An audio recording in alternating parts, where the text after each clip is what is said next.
నా హృదయపూర్వక నమస్కారాలు. తాడేపల్లిగూడెం సభలో నేను చెప్పినట్టుగా ఒక దార్శనికులు,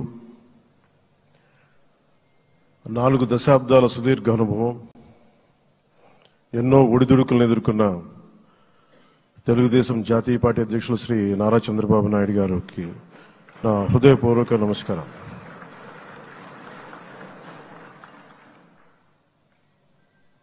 గత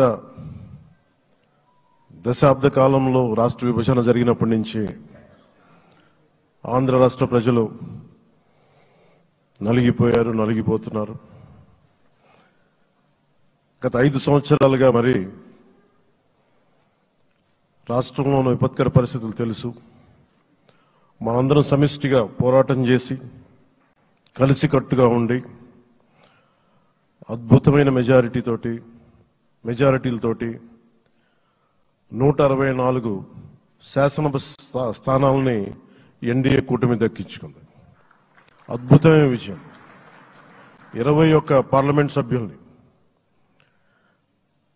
మన సెంట్రల్ హాల్లో కూడా మాట్లాడుతూ ఉంటే అందరికీ ఆంధ్రప్రదేశ్ విజయం, తెలుగుదేశం, జనసేన, భారతీయ జనతా పార్టీతో కూడిన ఎన్డీఏ కూటమి విజయం దేశం మొత్తం చాలా ఒక స్ఫూర్తినిచ్చింది.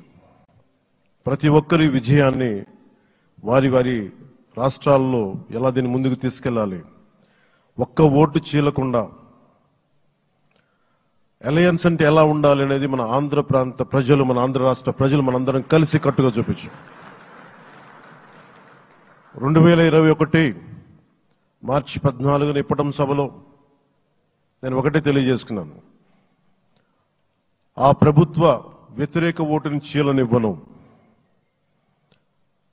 ఆ మాట మీద ఉన్నాం, ఆ మాట మీద నిలబడ్డాం. ఒడిదుడుకులు ఎదుర్కొన్నాం, తగ్గాం, కానీ నిలబడ్డాం. ప్రజల నమ్మకాన్ని పెంచాం. అద్భుతమైన మెజారిటీతో ఈ రోజున మనం ప్రభుత్వాన్ని స్థాపిస్తున్నాం. చాలా మాటలు ఇచ్చాం.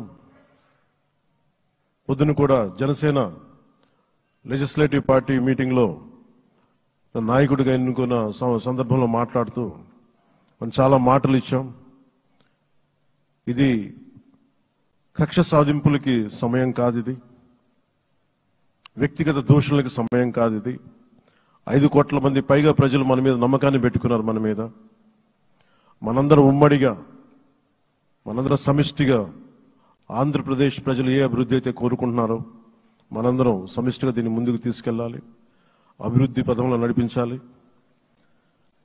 విద్య, వైద్యం, ఉపాధి, సాగునీరు, తాగునీరు, లా అండ్ ఆర్డర్ ఇవన్నీ చెప్పొచ్చాం. మనం బలంగా నిలబడతామని.